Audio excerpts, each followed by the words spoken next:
I got it. Good. Hey, really glad to have you guys this morning. Let's talk pole gems. Let's do it. Let's talk pole gems.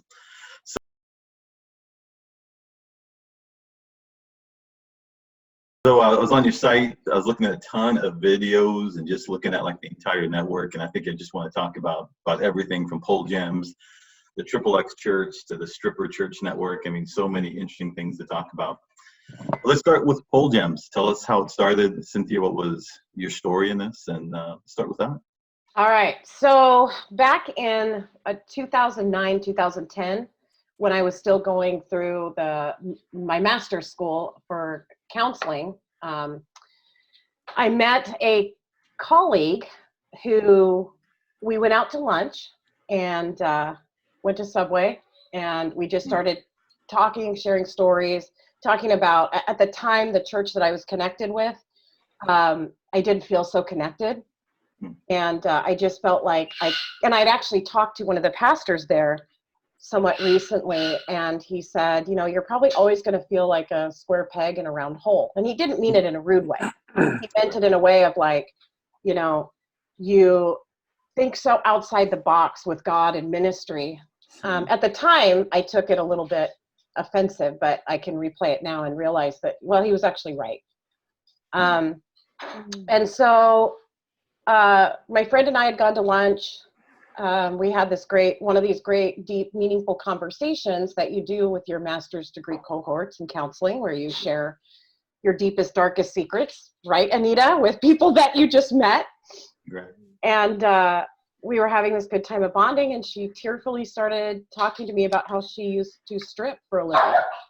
And just some of the horrendous abuse and PTSD in her life, and how stripping became a natural fit as a result of that. And so you're saying that it wasn't abuse she experienced while stripping, but abuse and things that happened that led into stripping? Well, yeah, for some women it does, right? So, there was a history for her of sexual abuse, and some of it was actually incest. And poverty and neglect. And so she ended up, one way or another, I don't remember all the details, but she ended up dancing at a strip club, and she felt like she was home, right? And I went, wow, that's really interesting, because like I served cocktails in a strip club. And we found out kind of in that conversation how back in the 90s, I think it was for her too, when we were working at strip clubs, what led us to that was money. Right. We were broke. She was broke. We were desperate.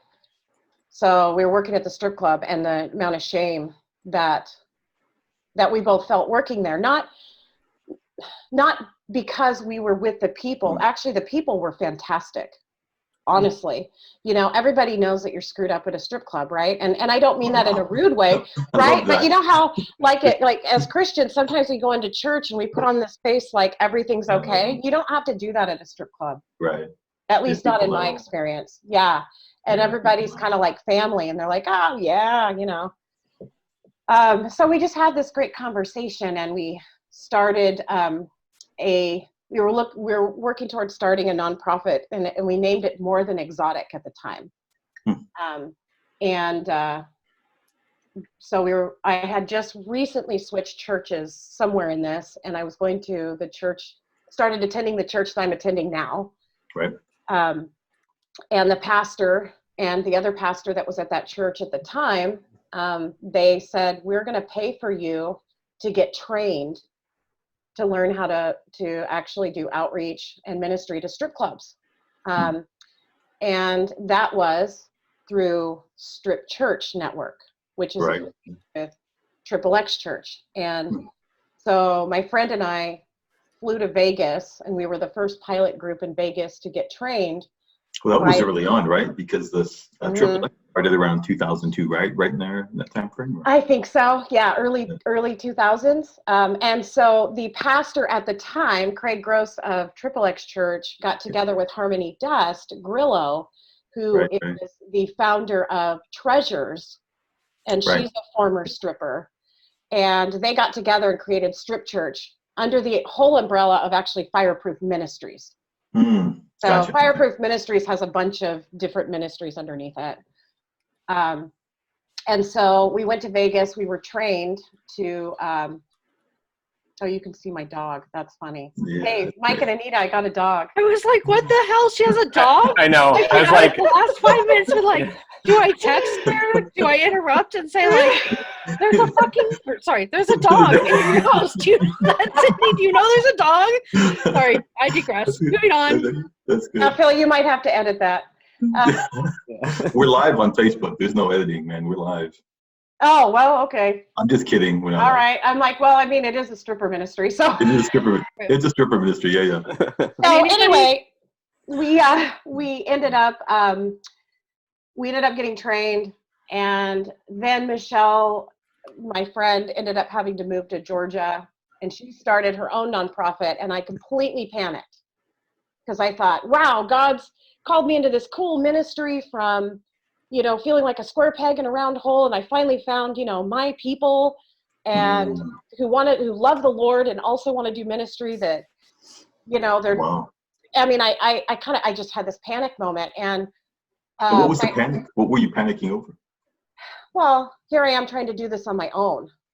Oh, because your friend left to start another nonprofit, and now it was just you. Yeah. Facing this possibility of doing something. Right. I have no experience in nonprofits. None of it. I'm still even a little bit leery, honestly, of church at the time, right? Because I'm still leery of church. Okay, fair. But I mean, it was like, I don't fit in anywhere, and now what? And my wonderful husband's been a support from the beginning. I don't even remember how my husband and I ended up shortly after she moved at Anita's house. Now, I've known Anita for a long time. We actually worked together, not at a strip club, but as medical billers back in the 90s. And then we ended up going to this church that I was feeling like I didn't fit in. Right? And so something, I'm sure God, but I don't remember the chain of events leading there. I think if I remember right, it's that I had reached out to you because our kids, I was thinking about adoption a lot. And I had heard you, share your stories at the Door of Grace event like that summer maybe. Oh, that's right. Okay, and I reached out. Yeah, and just said, hey, as an adoptee, I'd just love to get your perspective on some of the things we're trying to make decisions around. And I think we met maybe one time to talk about that stuff. And you just briefly shared about pole gems or about More Than Exotic at that time. And I was like, oh, that sounds like way beyond anything I would ever do. Yes, and I felt like a kinship with you. Yeah, and then really it was adoption that we sort of started to connect on. Right, you're right. And then the kids came home that January, and I think you and Dwayne came over, maybe brought like dinner one night or something. But we were in the tornado of our kids coming home. Yes. So it was later that year in the summer, maybe, or even the next year. But it was over adoption. It wasn't over strippers. That our friendship really did start to develop. Yeah. So, if I remember right, that was also. Yes, and I just remember, when it's God. Right. As Anita and I just got to know each other, I was it was just there, and I'm like, kind of like what we have at church too, where you just we're like-minded people. It's not because we agree on every single thing in life, but we agree on what's important in ministry and loving God and loving others, essentially. Because that's what it boils down to for me is, how do do you love God? It's not about agreement. Yeah. Exactly. But there's the important principles that have to be there, right? I mean, if you're going to do ministry with somebody. And I was like, wow, Anita's not religious. We're not religious people. I'm finding people who are like-minded, who want to serve God without all these strange boundaries. And, so what if you're bringing strippers into church? Shouldn't that be the safest place in the world? Right. And so Anita and I just got together, and of course, it started very small, kind of a grassroots effort. And then I want to say Mike came on the scene about 4 years into it, maybe? 2013, so 3 years into it. Yeah. Wow, you can I forget how long you've been I involved. forget too. It's so crazy. Yeah. So 7 years, somewhere around 7 years. Yeah. I actually didn't realize you'd been involved that there, Mike. I was Yeah. reading your profile. I just guess I didn't realize the dates. That's a long time.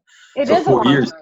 So that means so you went to the training in early 2000, but you didn't really launch till 2011-ish.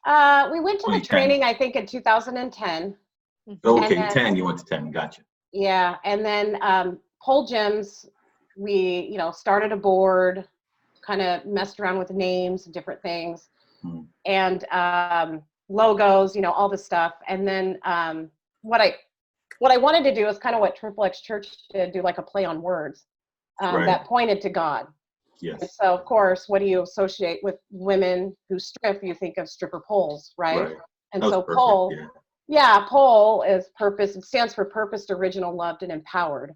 And then gems comes from Proverbs. She is more precious than rubies, right? So there's the gem piece of it.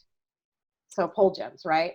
And, whether they're dancing around a pole or, working at Starbucks, they are still gems, right? In the eyes of God, we're all gems. And we came from the basis of that.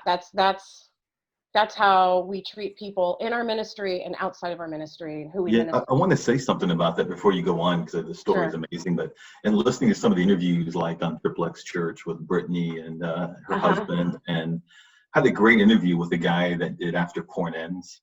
She put really good interview. But I love what he said in there, and that in his process of doing these interviews with people in the adult industry, he really shifted. Like, he saw them as people. Like, he didn't just see them as objects. You could see it in his face, his body language, that something had really shifted in his heart. Yes. And he couldn't articulate whether he thought this is right or wrong, but you could see that, these are not just things, these are human beings. Yeah, I mean, we tend to not humanize people in the sex industry. Maybe on a one-on-one, but, people that work in adult entertainment are somebody's fantasy. So well said. Yeah, and we humanize people, right? Like, because God humanizes us, and we've all had enough. Well, men don't go into strip clubs with us, of course, unless the strip clubs are closed, right? But I think we've all, as volunteers at pole gyms, have had enough interactions now with people in adult entertainment where it's like the gospel unites; it doesn't divide. And when we have tons and tons of data over the years that are showing that most people in church, men and women, are struggling with some kind of porn issue or addiction. I mean, we're all in this together.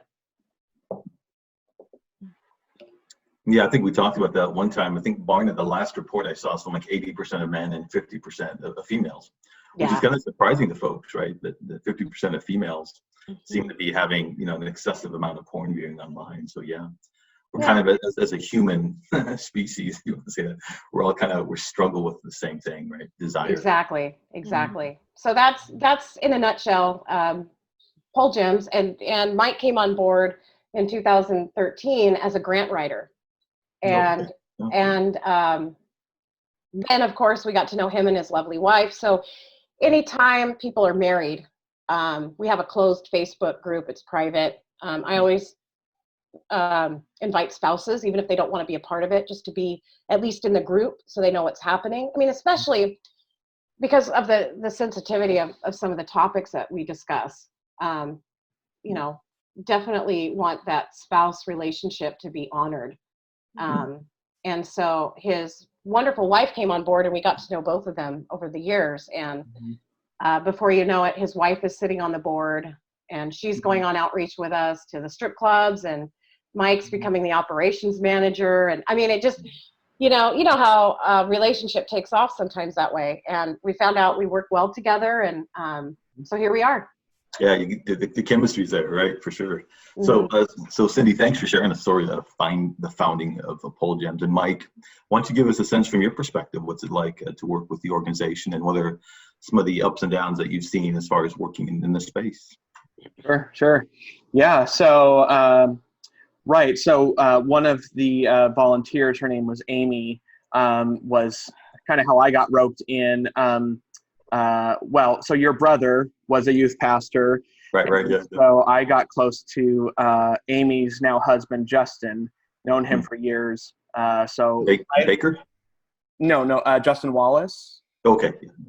Yeah, but I know who you're talking about. And anyway, so we got close. We were best friends for years, and then Amy and Justin started to date, and I was just wrapping up a master's program in public administration and nonprofit management. And so Amy and I bumped into each other because I lived in Portland at the time, and she said, I'm part of this ministry, and they're growing, and they really could use some help with grants. And I didn't really have a passion for, adult entertainment and, working with that group. I knew nothing about it. It was very foreign to me in many ways.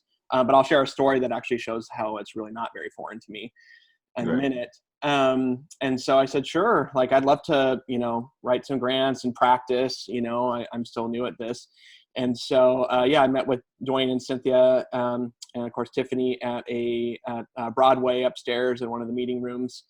And at first, just to be honest, because it's funny now, I just thought it was crazy.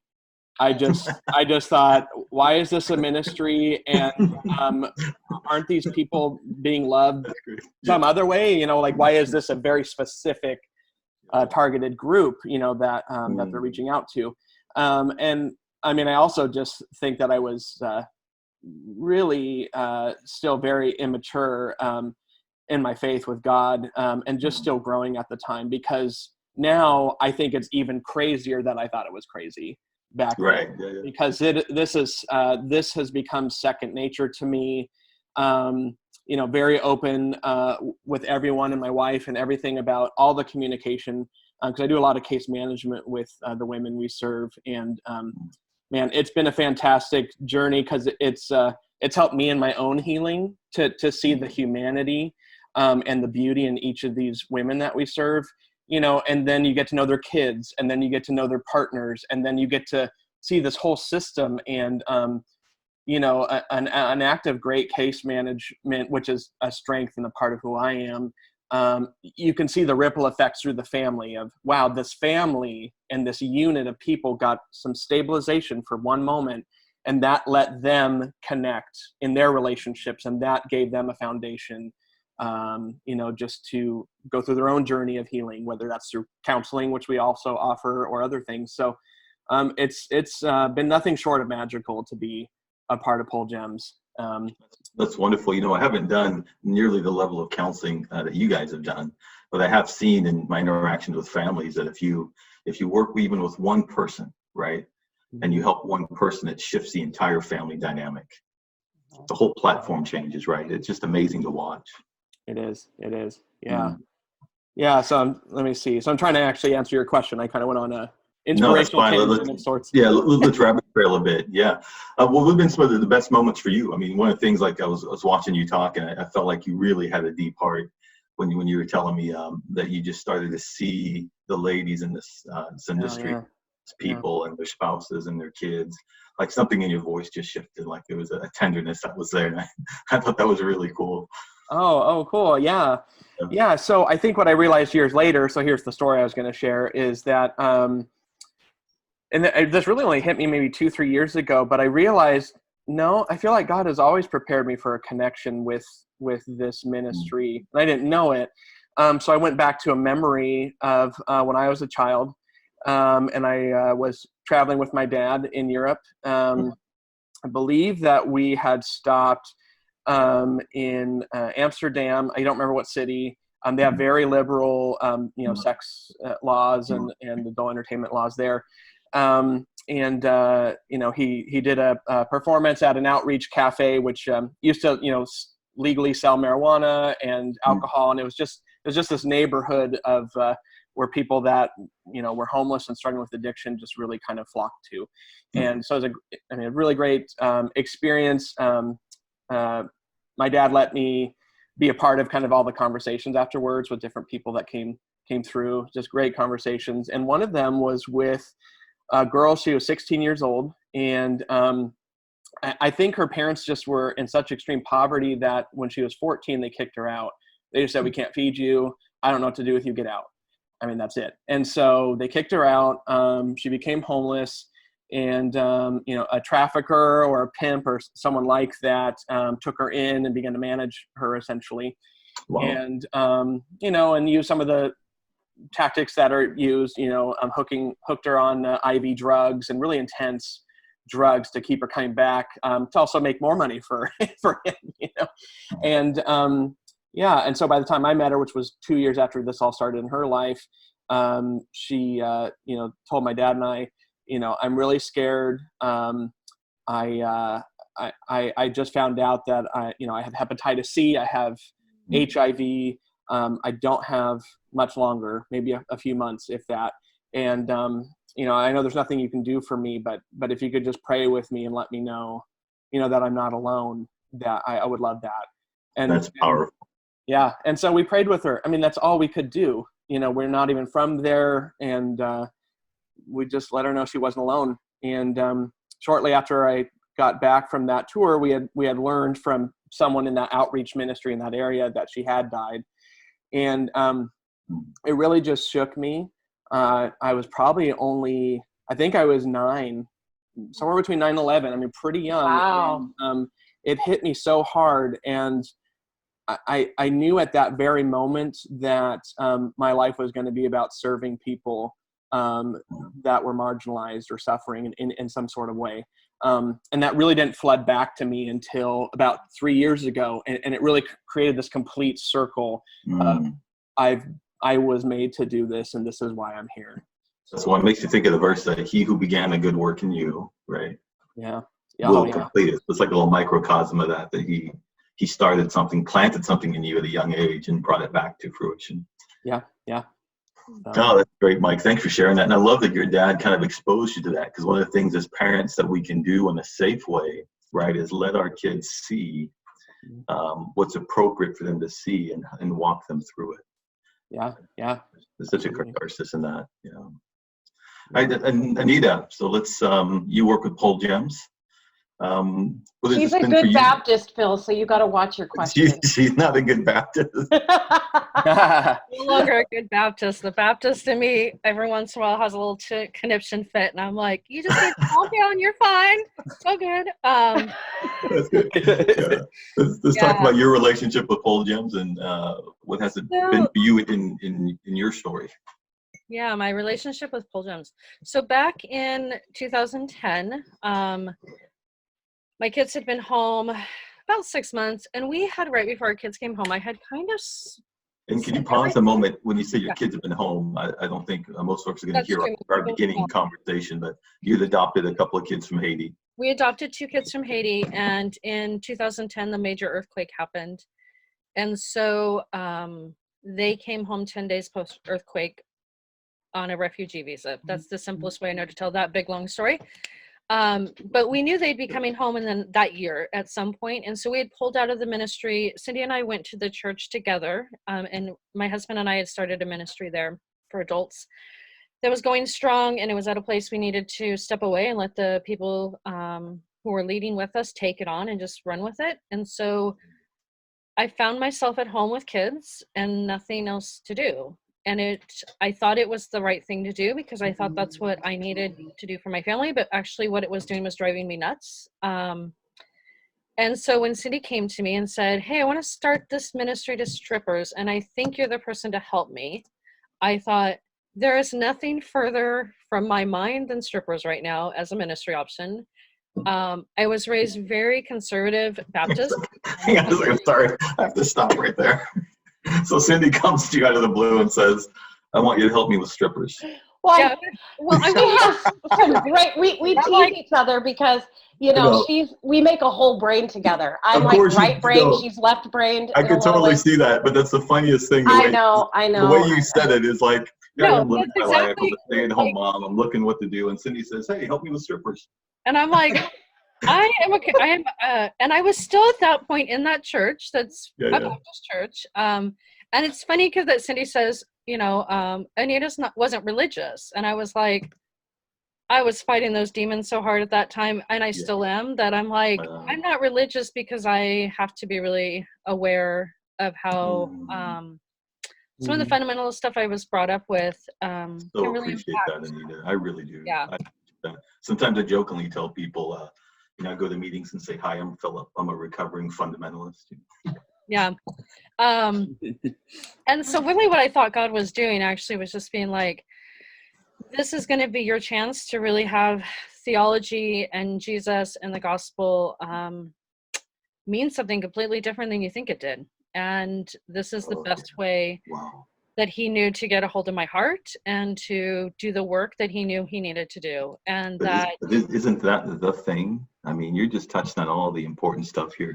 It's not Jesus getting a hold of your behavior, which eventually happened, but the Lord getting a hold of your heart. Oh, my behavior, according to the Baptists, was great back then. Yeah. I've since really fallen down the track. Like I have a tattoo. I drink alcohol. I mean, it's all there. All the no's are now yeses because my behavior is not the basis. Right. And so, yeah, we went. She's like, well, just go to our club with me and let's see what that's like. And I'm like thinking, okay, like, we'll do this. And I'm like, are you sure? This I love Cindy. Yeah. You sure you're leading me to Firehouse? This isn't by fire, man. Just don't worry, I'm coming after your wife, Phil, when COVID's over. I wish you would. That's awesome. Yeah. And I had prayed when my faith was really young, I remember asking God often for an adventure in my life, that I didn't want to lead this life. Really, what I didn't want was the life that was being laid out by the church for me, which was to get married and have kids and have a checklist and then die knowing that my kitchen was clean and my kitchen was to church on Sundays and never said cuss words and never had alcohol. Like, that was the trajectory of my life. Clean kitchen. Yeah, like Jesus. I love a clean kitchen, man. I clean it all the time. I know. Like, there's nothing wrong with a clean kitchen. Don't anybody hear that I have a dirty kitchen. But, like, that was the checklist. Was, I just love that you put that in the checklist. That's awesome. Hello, Baptist. Cleanliness is next to godliness, and they mean totally 100%, man. No idle hands, man. Clean your kitchen. So anyway, we end up. Yeah, I prayed for an adventure, and I thought my adventure was adopting from Haiti, and that was a wild adventure, and it's definitely going to be one of my best stories when it's finally come to its conclusion, because we're still in the middle of it. But I think Jesus was like, I got another adventure for you. And I thought we got one adventure in life. I didn't realize we got multiple. And his started with like, go with Cindy to Firehouse and see what that does to your heart. And the interesting thing is it just broke my heart. It shattered it. And it shattered a lot of the illusions I had been given about people who sin, right? And our response to them. And so, yeah, I came on board. I did a lot of the like unfun policy writing, trying to figure out how we do what we do and the ways that we should do it, and then scrapping that and redoing it. And I've done most positions. I did gift bag coordinator. I've done outreach coordinator. I've done, lots of different positions within the organization. When I started back to school, when I hit grad school level, I said, okay, well, I can't really do the things I was doing at the intensity. So I stepped back into a board position, and I've been on the board for 3 years almost now, I think. Mm-hmm. And I currently am the interim board chair or the board chair. I don't know. Did we ever resolve that, guys? I don't really remember. You're just the board chair now. That interim part is gone. Like, yeah. Let's just take a moment to have a quick vote. All in favor for being board chair, say aye.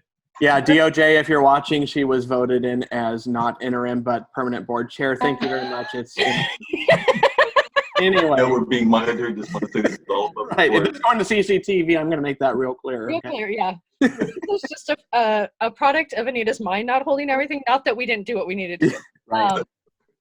So yeah, my position's very interesting now because I'm not necessarily as involved in the relationships with women, although that's the thing I've treasured and enjoyed and learned the most from is building relationships with the women and their families. We got to take one of the families camping one year, and it was amazing. And I see their kids all the time because our kids go to school on the same campus.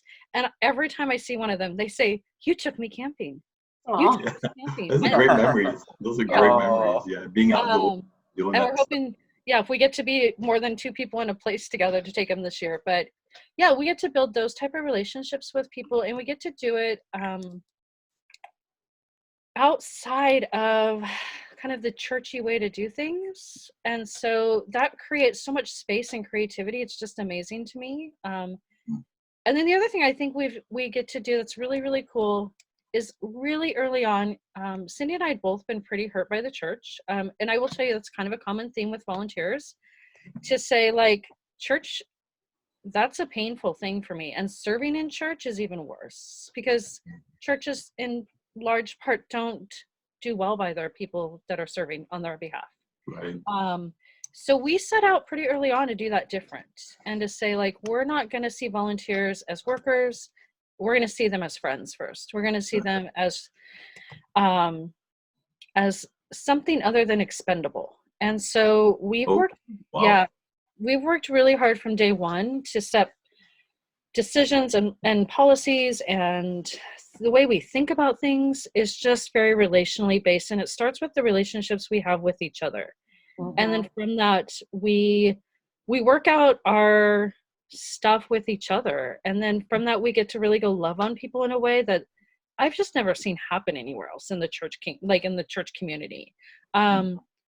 And I would say, as much as we fight for the women and serve the women and have their backs, we do that for each other, and we do it for each other first and foremost. And I think for me, that's been the thing that makes Pole Gems what it is.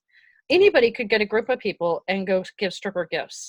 That is not unique or exciting, or pay for counseling. It's that they get to see us model this relationship of compassion and forgiveness and conflict that's resolved. And I mean, I will tell you, like, Cindy and I joke that we're kind of ministry spouses, and there have been times I have fought with Cindy more than I fought with my husband, and we've fought dirty with each other. You know, like, we are really in relationship in a way. But then when there's conflict with the women, we have that to go back to resolve it, and they get to see us also be like, yeah, I'm a little bit irked at them, but I'm going to work this out. Our volunteers get to see it, and then the women we serve. And that to me is the kingdom. That's what the kingdom looks like here and now, is those type of relationships. So I love that. Well, iron sharpens iron.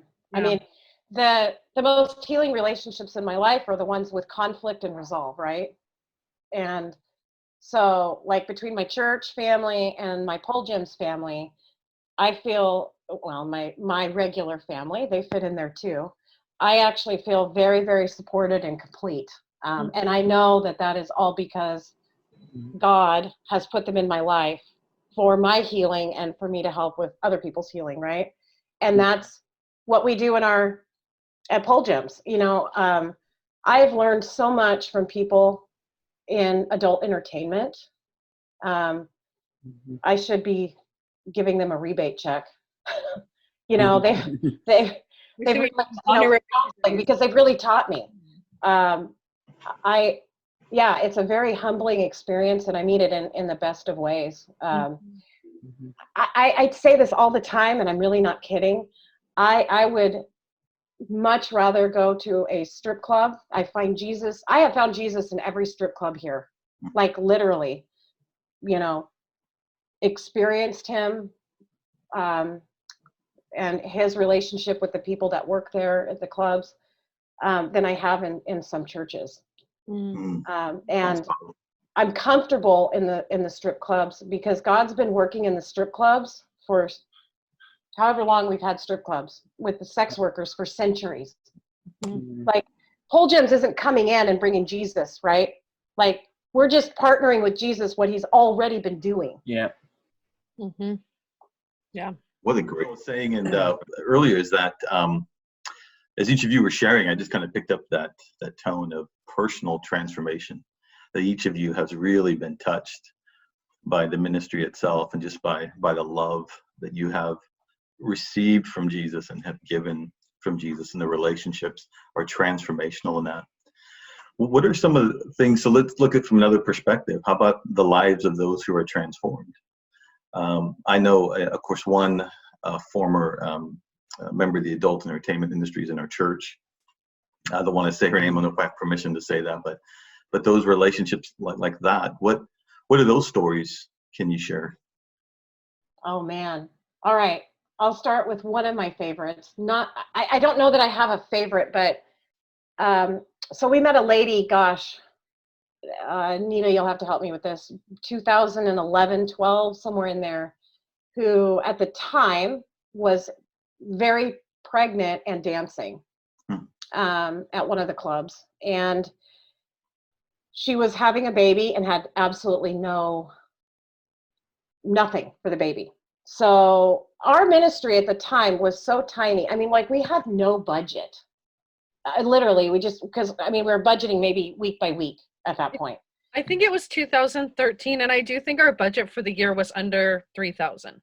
Like, just, oh, it had to have been. Yeah, it had to have been. Yeah, I think it was 2013 because the child is now 7. And I want to. Holy smokes! Yeah. Right, like that budget that year was. I mean, it probably was 3,000 at most. So, and we were doing things on. We were paying for gift bags. I think at that point, Pole Gems was, churches weren't sponsoring it. So yeah, all of our money was going to gift bags essentially. And yeah, so that makes what happened just like, it wasn't us. It wasn't Pole Gems. We didn't do anything right. to it. Yeah. Yeah. So it was Valentine's Day 7 years ago, whatever. And we put out the APB on the personal Facebook page and then like a private Facebook page. And, kind of called people, whatever, volunteers at the time or people that were interested in helping. And we were donated hundreds of dollars in baby boy gifts. Wow. I mean, at the time, I had a private practice office upstairs from our church with David Mannock. And my office was overflowing with, I didn't even have that much when I, had my kids, right? I mean, it was just amazing. And so here we are, Valentine's Day, doing our outreach. And we went to the club and pulled the manager at the time aside and said, we have these gifts. Where do we put them? And she's like, well, you can put them in the back office. And so we're coming in and there's people in the club watching us, bringing in all this. I mean, we took several trips and we're dropping it off. And I was crying because it was just overwhelming. Like God's love is just so overwhelming. And I knew at the time he was just fervorously pursuing this woman dancing. And I thought, wow. You mean you could sense the Lord was really pursuing her, right? Yeah.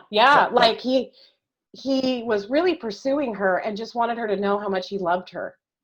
And it was just overwhelming to me in a good way.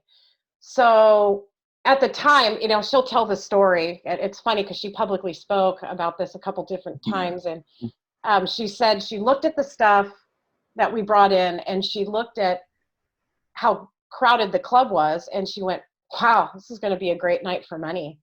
This is great. Mm-hmm. And, it cracks me up, when we talk to her about it now. But through the years, God's just really lavished her and her family. And long story short, she's been out of the industry now. And I consider her a personal friend. When my mom was living with us for a time and my mom has Alzheimer's, we actually hired her to be a caregiver for my mom. And she was, in fact, when my mom was here, it was a really rough time for our family, just because it's hard to have somebody that you love living with Alzheimer's with you. Right. I'll tell you, I was supported by my close Christian friends and family, and then by so many people in adult entertainment checking in on me, and I hired a couple different ladies in the industry to be her caregiver. And they took such good care of her when she went to the hospital the first time with pancreatitis. I had industry ladies coming in and ex-industry ladies to visit her and saying, hi, Babs, I love you. And in fact, one now drew her a bunch of beautiful pictures of birds and and Jesus, and it wrote her a letter and sent it to her in her adult foster care home. To feel the support from these ladies and the service from them when I was going through such a hard time, it meant the world to me. So here this relationship starts 7 years ago, right? And they go camping with Anita and her family later, and now here we are. And I'm hiring her as a caregiver to my mom, who she took amazing care of. Right. I mean, it came full circle, and that's what I think what love looks like. What love looks like, yeah. Yeah. You bring up something interesting. I actually want to talk to you about this because I'm doing a little bit of research for this interview. My sense is that the reason people get into adult entertainment, whether it's stripping or porn, is multidimensional. Sometimes it's money, sometimes it's just you want to, sometimes sometimes it's entrapment, right? People end up in relationships that are abusive. But one of the interesting questions that gets asked in that documentary series that we talked about is, often so many people go back. They leave and then they go back. And so the question I had was, how do you see is the best way to transition? Say if you're stripping or you're in the entertainment business and you realize that there is a life outside of this that's better, that's healthier for me. What are some of the ways that we can support women and men who want to transition out of the industry into full-time roles or jobs, or just have a life that's completely separate? Well, So I was going to say, go ahead. yeah, I wanted to just make a clarifying statement that one of the things that Pole Gems is probably really respected for within the industry is that we don't ask people if they're leaving. We don't encourage them to leave, and we don't make a judgment about them staying. And that's really important. I think it has facilitated really good relationships with owners and managers. We're not a threat. We're not the enemy. And when and if somebody wants to leave and comes to us, we have resources available. And we want to help you walk through that. But also, if you want to dance and go to college, like, we'll help you with that. If you want to dance and do X, Y, and Z, and it fits into the, purpose, original, loved, empowered, we will do what we can. And not that we want everybody to stay dancing no matter what. That's not it. We just know if there's any shame from us around dancing, and that's going to be felt if we're like, do you want to leave? Then it sort of ruins our presence in the clubs. And instead of it being like, oh my gosh, Pole Gems is here and they brought gifts and hugs and they love us and they have no judgment and we really do feel cared for, it shifts that for them into a space of, it's a church group coming to tell me how naughty I am. And once more, I feel unloved. And so I love your question. It's a good question because I want us to say what we do. But I just want to make sure we're doing it under that umbrella of clarity, that we're not out to get anybody to leave the industry unless they want to. But if you want to, we got you. We've got your back. So, yeah. I love that clarification, and I love that disposition, actually. Yeah, appreciate that. Yeah, I do too, Anita. I'm glad you said that. So when women do want to leave, you know what, you have to address really, why did somebody start in adult entertainment to begin with, right? So I can use my own story as an example. At the time, my husband and I didn't have money, and I was told by the manager at that club back then, you don't have to dance or anything, because I couldn't dance anyway. I mean, I would have, honestly, but I just couldn't have, I don't have the grace for it and all that. So I was like, okay, cool. And I did make good money there serving cocktails. I made really good money, for all intents and purposes at the time. Our oldest son then was about 18 months. We were a new family, didn't have educations, we just didn't have the things. And also, what I had realized in my own story is that through a series of being sexually abused when I was younger, and early exposure to pornography, I had learned to develop this,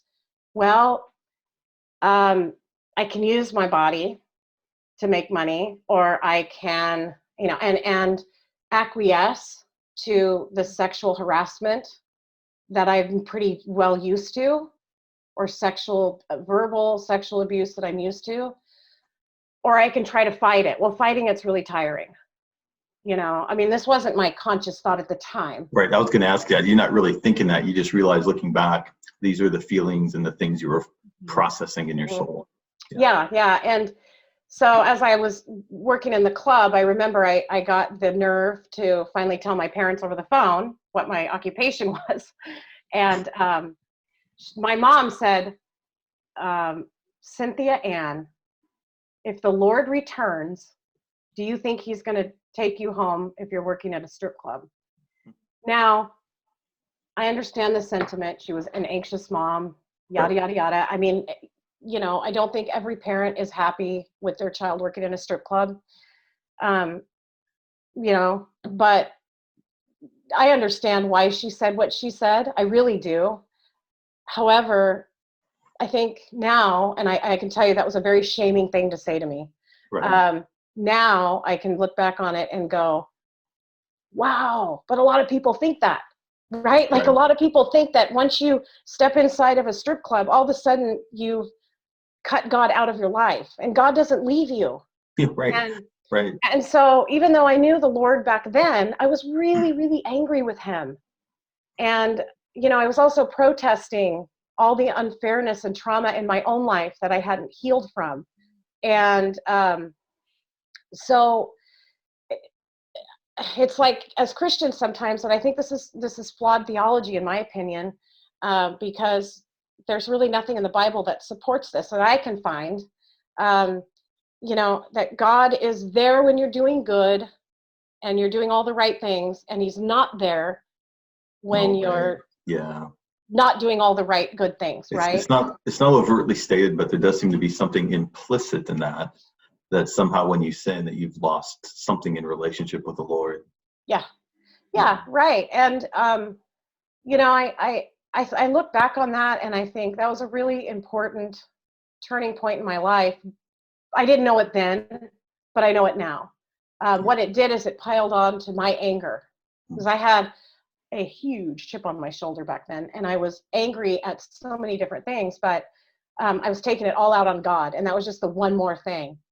And now I can go, but he walked with me even then. Like, he was there in the strip club with me, and he was outside of the strip club with me, and I can clearly see it now. Right? And he was there even though I was mad at him. Yeah. Maybe especially because you were mad at him. Right. Whether you can perceive his closeness, the Lord is right here. Right. Exactly. But I can't tell, my eyes are watering because what's really amazing about it is that this is how he is, because the Bible says God is love. He loves you when you're not mad at him. He loves you, And so I see that now. What motivated me into the industry was a wiring of my brain that was to be complacent with, feeling like I was marginalized, like I was a loser, and I was hanging out with these people who felt the same way and blah, blah, blah. And these people that I can remember, I'm not in contact with any of them anymore. I don't even actually remember their names. I'm sure if I saw them, maybe I would remember. I mean, some of them were so smart, and so kind, and so giving, and so wonderful. And that's Jesus. That's Jesus. Yeah. Right? Like, at the time, there was no church, I don't think, that would have really welcomed me. Yeah. I'm sure I would have been a jerk anyway. But nobody would have probably tolerated my attitude at the time. Right. But people in the strip club did. Yeah, isn't that something else? It is, and that's Jesus. As you were talking, I had a couple of things. I had a funny thought, and then I have a serious one. The funny thought is, if the rapture, as we understand it, happened, and everyone went to heaven, and all the Christians come out of the strip club, and dang, if I just hadn't been in there the last 10 minutes, I would be with Jesus. Yeah. Very expensive lap dance, man. Very expensive. I want my heavenly home. That's crazy brain. But I was thinking too, what does the Apostle Paul say? Right? He says For it's the anger of God that leads us to, it's the judgment of God that leads us to, no. It's the kindness of God that leads us to repentance. Mm-hmm. Isn't that powerful? Yeah, it's actually punishment that leads you to repentance. It is. It's actually like, you know, as you're saying that, what comes to my mind are, say, some of the conflicts I've gotten into with Mike or Anita over the years, right? Like healthy stuff. It's a dialogue about things we're passionate about. It's nothing, or misunderstandings. I mean, it's nothing, you know, real nefarious, but then the kindness and grace that we have towards each other, or the, you know, almost 30-year marriage I have with my husband, where we can fight and argue and say the worst things to each other ever, but then we repair it, and then he shows me who God is. Yeah. And I have some counseling slots available, by the way, if you guys want to come by. I don't know though. I mean, you know, I'm Latina. Can you handle me? I don't know, that attitude, man. No, I really appreciate that, because I think marriage is a reflection of that, right? Marriage is a reflection of our relationship with Christ, and that we get to pound out. Iron sharpens iron. I love how David always says, I was telling Mike before you guys joined, he had quoted me on Facebook. I'm not on there very much, but I say that Dr. Manick is a Japanese Kendrick Lamar. If we just listen, right, all these subtle things that he says, he doesn't say them with pizzazz, right? But he says the most brilliant things. If you can just eat them and consume them, they're transformative. And one of those things is marriage is not designed to make you happy. It's designed to form you in the image of God. And you're just like, what did you just say? Like, scratch, right? Album scratch, rewind, marriage, right? And so that's amazing, right? I mean, in the midst of your anger and your frustration and your disenfranchisement with the Lord and with church, in the midst of the hurt and the pain and the reality of abuse and the things that you have to process in your heart to live and to survive, the Lord never left you. He was always by your side. Amen. Yeah, you're right. He never did. And, you know, and the scriptures talk about that God will turn your tears into something more functional, right? Right? I'm paraphrasing, but it's true. Hebrew. Right. It's true. Like, you know, all these tears and anger and anguish that I cried. Well, what do you think helps me be, you know, a counselor, or somebody that can sit with a lady at a strip club and listen to her talk about her boyfriend that's pimping her, and solidly knowing that God is with this person and he's not gone. I mean, we're all living proof of that, but really getting in touch with where God is in our darkest times, I think, is the most important thing that we can do as Christians. You know, and I think it's hard sometimes for people to admit that we have these dark days. I appreciate your vulnerability there. Thank you for that. What would you guys say is one of the things I'm always really interested in church, because I think coming from again, like you guys come from a place of being disenfranchised sometimes with an evangelical nomenclature or language, but how would you coach people in the church, say, to have a more healthy relationship with people in the sex industry, and opening up the doors in the church pews? Because, you know, one of the complaints that they say I would have is you don't see a lot of, you know, people in homosexual relationships flooding into evangelical churches, right? A lot of people who are gay are very much love Christ and they believe in Jesus, but the church doesn't feel right?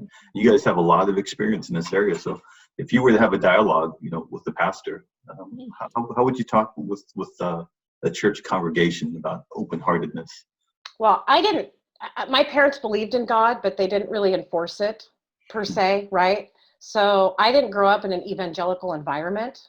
I feel fortunate in that way, because I didn't have all these like rules and things to abide by. So I honestly think this is where Mike and Anita have the most wisdom, because they did grow up in an evangelical environment. I like the handoff, like pass. Oh, well. Is it our turn? I was totally passing. Okay. I was totally passing the baton, because in all honesty, like, you guys are shining examples in my mind of people that grew up in in evangelical homes. It was perfect. we're able to kind of break away from the religious piece, but keep the Christ piece. Mike, I think she's gonna let us talk. I think that's what I heard. Oh man, I just took the mute off, so I guess there's a reason for that. Anita, I actually would like to hear from you first, only because you are someone that is still trying to reintegrate into church, and I am still not there. So I'd love to start from that organizational piece and kind of work down to the wild on the fringe guy like me here. So Good. I love that you said that, because I'm like, I haven't been to church in pre-COVID, probably at least 2 months, and we had just sort of started to find a church home, we thought, and there's lots of things we love about it. It's really hard to find a church home when you have Black kids, if I'm being honest, in Salem, Oregon. It's even harder if you think God loves gay people, and you add strippers into that mix, and it's a very small pool. Yeah, we're grasping at strongs here. Yeah. So CCTV, I'm sorry if I just alienated 90% of your listener base, but it's, yeah, I grew up very fundamentalist Baptist, and I've just really in the last year or two realized how fundamentalist it actually was. My saving grace was that my mom loved Jesus, and she loved Jesus, and she loved the grace of Jesus, and she loved the grace of Jesus enough that it sent a message home, that there was something there that was worth clinging and holding on to beyond the church religious stuff. And so there's always been this thread that at the end of the day, there's this thing called grace that's worth still fighting for. It's worth trying to chew on bad theology and spit it out. It's worth going into the wilderness to be like, I might be the only person here, but at least there's grace in Jesus. So we left. So this church that we're part of, I was really hopeful, and then their like larger denomination made a decision about LGBTQ that we just can't participate with. And our local church hasn't made a decision outwardly about what they are, where they stand in it, and we haven't had a chance to have the conversation with leadership. So we're sort of in this weird spot of we kind of sort of have a church that maybe, but we can't engage anymore till we have that conversation around where are you guys at with that? As far as what a church can do to be open, that's such a great question. And I've had that conversation with Christians, and it's nuanced and it's complicated, and I don't know why I'm the person that would have anything to say on this other than this. If we're going to love people, then we have to actually just love people. We don't get to love them with an agenda, and we don't get to love them with a checklist. And we have to lay down our need and our desire and our belief that we have the right to be right. This idea that we as Christians somehow have it figured out and we have the right answers to things, I am pretty sure I'm 90% wrong in most of my theology on any given day. All I know. That's what Cynthia was saying too behind her back. She's like, I don't know. Half the time, if I'm being honest, half the time, I don't even know what I believe. I mean, I'm like, and it just comes back all the time. It circles back around like, I don't know what I believe, but I know there's grace. And I know this thing called grace from Jesus somehow matters. And it matters to me. So, and I want to be that to other people. It's more fundamental to you as grace and love than the particulars of the teasing out the ideology or theologies. Yeah. And so at the end of the day, if a church wants to be open, they have to decide that it's not about being right. And it's not about having the right answers or being the right place or having a sense of righteousness to pass on. It, like people, I really believe that and this has been my growth in the last couple of years, and Mike and I have talked about this, like walking out of that evangelical responsibility and anxiety about other people's salvation, and about leading people. That's huge. That's huge. Yeah. Oh my word, is it ever? And so churches have to stop that business of being the saving police and the keeping people in the right lane, please. They have to get into the business of being this, instead of an organization, a community. And instead of the principles that guide it, the need to have good theology that they can prove they're right and that you belong, people just need to belong. Like, you just belong no matter what. And in the end, it's not my job to sort it out, where people are as their distance from God. And then the interesting thing is, as I have walked out and processed that in my own faith, what I've realized is that there are times I meet people in strip clubs, and if the rapture happens, they're the first one out of the gate. Like, they're going to be up there long before I am. And the surprising thing is, like, they know Jesus and they know grace in a way I never have and never probably will. And so, yeah, I think that's the answer. Is churches make it about belonging instead of about being right. And they let people come, and they let the people have what they consider bad theology sit at the table. And they say, maybe, I don't know. None of us really know. We're all shooting in the dark the best we can. We love each other, though. That's good, Anita. Thank you for that. That's really good. Yeah, appreciate you sharing your heart. My very non-biblically theological stance. Yeah, and it might be very, very biblically grounded in the science. Love that. So now let's go out to the fringes a bit. So Mike, out to the outer limits of connection. Yeah. Well, and not that I owe it to anybody to clarify that, but I actually feel so connected to the body of Christ. Yes. Now more than ever before. Yeah. One of my favorite phrases that I say to anybody if they start to get anxious about theology or want to debate it is, we're all wrong and all of us are crawling. We're all crawling towards the Lamb and we're all wrong. Let's be wrong together and let's all crawl together. It's not about who's running and who's walking and who's crawling. And there isn't anybody that has it right.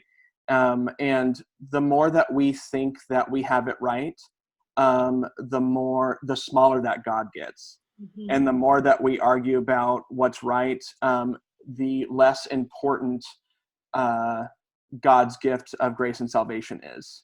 We become God and we tell him to take a back seat while we run the show. And it's wrong. It's just wrong. So we need to all put our pride down, crawl together, be wrong together. And the two things we do know, and is just that, Jesus said to love one another as he loves you. So you have to look at him and learn how he loved you. And then you have to share that with others. So, be secure in how you are loved, and then create security for others so that they know how they are loved. And that's it. I mean, that could be all that is preached from the pulpit, and that would bring a lot of hope, security, community, belonging, and wholeness to us. So that's my theological rant, I guess, on what I believe. I think Anita basically said it, in different words than that I would have said too. Is just people need to belong, people need to be open, and not worry about being right, but about being loving. I think that's the ultimate thing. I think this is kind of an image or an analogy that's came to me a couple months ago, but because in Pole Gems, we've been having this conversation. How do we, as a microcosm, of the body of Christ in the world, how do we actually make a belonging place? We've kicked around ideas of what that looks like, and what kind of came to me is, I picture all of us as, people that were born free, that we were born in the wild, and that a lot of times when God is introduced to us, through a religious system or presentation, we always talk about the shepherd, and how the shepherd, kind of takes us, into the fold, into the sheepfold. If you were born free and then being part of the sheepfold means that you're put in a caged or penned, pasture that has boundaries and limits, and and shepherds standing at all the gates, through pastures and things like that. I don't think that's very welcoming or inviting for people, because they're already born free. So taking away their freedom and saying, no, this, this bondage, this, lack of freedom is good for you. I don't think that's really what people need. And I think that's scary to be put in an environment you've never been before. So I don't have the answers of how that's supposed to look. But what I do know is that churches need to look a lot more like freedom, like open pastures, and people being able to explore God from the position of freedom and belonging is what's going to help them find God, not with a fence around them and people posted at all the exit points. So that's my overall perception of where I hope the church and the body could be. By the way, that was excellent. I don't know if you heard it. I said, but I really loved what you shared there, Mike. And I think I'm going to just take that. I had a lot of thoughts as you were saying it. I'm going to kind of have to chew the cud on that for a little bit and maybe take it back and kick you back a note or something and process that a little bit. That was really good. Okay, so one thing that I'd like to kind of to end with today is just ask, how can people help you? Do you have current openings? What I'd like to do is just make sure that in our video that we have links or emails or phone numbers. If people were to want to connect with you and assist, what would be, how would you ask people to help? Well, we are a legal nonprofit in the state of Oregon. So we give people tax write-offs for their donations. And honestly, like every nonprofit, donations are huge because they go to, right now we have a COVID fund for women and men that work in adult entertainment that actually, per federal government guidelines, are not able to take part in I saw that, yeah. Yeah, in help from the government right now. So, we're trying to help fill the gaps. So, of course, donations are huge. Pollgems.org. Okay, pollgems.org for donations. And how much of your budget as a percentage is just from direct donations versus grants or? All of it. People? All of it. So it's 100% donation based. Can I answer that? Yeah. In the past, before 2020, I would say about half was a grant and about half was direct giving. But that grant is going away for the year because they're going to use it for COVID stuff, which makes perfect sense. The foundation itself is going to choose where to go. Wow. You guys are losing half your funding just like that. We lost this large grant that would normally be about 1/3. It would have been 1/3 of this year's budget. And so, yeah, definitely, I think just right now what people need, and so what we need is they need funds to pay their rent, and they're not getting a stimulus check, and they're not getting unemployment. And so that's pretty discriminatory, and I don't know, because everyone that works in the clubs, I mean, they're employees, right? Are they W-2s or 1099s? No, they're independent contractors. Yeah, 1099s. Yeah, 1099s. Yeah, right. In theory, yeah. In theory. Yeah. I mean, that's a whole nother ball to unwind. But yeah, so I think, yes, for this year's, we do a couple fundraisers that are likely to not happen because of COVID as well. And so I would say generally it was about 1/3 fundraiser, 1/3 the grant, 1/3 direct giving. But we're looking at 2020 really being a year of just direct giving because we're not going to be able to gather for fundraisers, and the foundation is using the money to, fund COVID research and stuff. So this looks very different for us. Yeah, this is COVID's really affected a lot of nonprofits that way. I noticed you guys do a fireworks stand. Typically, I saw some videos around your fireworks stand. You were interviewed by the local news channel, Cynthia, I think. Yeah, like 3 years ago for the 3 years sign. ago, right? Yeah. Right. Jesus loves strippers. Honk if you agree. Right. Has that been? But the fireworks stand, has that been an annual thing, or that was? Yeah. It's on like the Fred Meyer there on Market and Lancaster. Right. It's a good location. It's a good location. Yeah, it's great. But TNT still isn't sure what they're going to do because you may not be able to do the firework fundraiser this year. Okay. Yeah, because I mean, it's probably considered non-essential, but we don't know in June, end of June, beginning of July, right, what our economy and what the regulations are going to be from the CDC and from the state of Oregon. Right. Okay, appreciate that. So polegems.org will definitely have everything listed on the YouTube page. They can go there. What about people in terms of, I know Wednesday nights you guys gather, you guys go do ministry on Wednesday nights. Are you guys full for that? Do you guys have enough teams?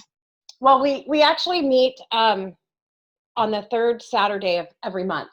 The third Saturday of every month. Okay. Yeah, and that's when we do outreach, and outreach has been canceled for now until whenever, right? Fair enough.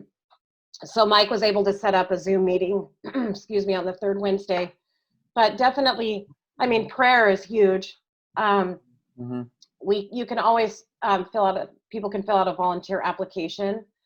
It just depends on what people want to do. I mean, people that want to help get gifts together, people that want to, be part of our weird tribe, to pray and go to strip clubs when we can do it again. Right. People who want to do worship with us, maybe on that Saturday, maybe they just want to come play guitar and do some worship for an hour. That's cool too. It depends on where people are pulled, to want to serve. But also, we really do, and I think I can say this very honestly, what's really meaningful is when people really wrestle with what we do, and they talk to us about it. And I don't mean in a judgmental way, in an accusatory way, but they want to inquire about what we do and why we do it, and ask questions and try to understand the heart of this organization. Because I think that when people really start wrestling with it and understand it, and that awareness is made, that's really beneficial for us as well. I love it. Just the engagement matters. Yeah, engagement matters. Yeah, That's Yeah, really it's a good way of putting it. Yeah, I love that. We do our volunteer process a little bit different in that we don't really try to like fill a position or find a person and or find people to fill openings. We sort of engage with people when they say, "Oh, I might want to help with this." We meet with them, and then we just let them come in and absorb into the group, and we get to know them. They get to know us. They wrestle with this with us, and usually we find a spot that makes sense with their gifts and their talents and what they want to do, and that's where they end up. And so when you say, like, do you have always, because we're always in general have an open door for the right people to apply and come in and be kind of incorporated in. I will also say, while I'm saying that, there are a couple key board positions we are hoping to fill, and specifically right now a treasurer. And so that is a position that's a little bit different because it's not integrated into the day-to-day kind of work we do. It, is very different. And so that is a key position that I just want to say, as board chair, if I could fill, I would be like so happy. Okay. Yeah. That's good to know. Yeah, that's good to know. You guys, thank you. This has been amazing for me. I love listening to you guys' personal stories, but also just talking about the ministry. I feel like I have been a little transformed today, to be honest with you. This is really cool. I love this. I love researching for it. I love connecting with you guys. So, God bless you guys, and thank you so much for the time this morning. Well, Phil, bless you, my Latino brother. Yeah. Absolutely, mi hermana. And Anita, Mike, I just met you guys today. It's a pleasure. I look forward to staying in touch with you guys. You'll probably get an invite from me on Facebook or LinkedIn or both or something. Awesome. We'll connect. Right. God bless you guys. Thank you. Thanks so much. Bye.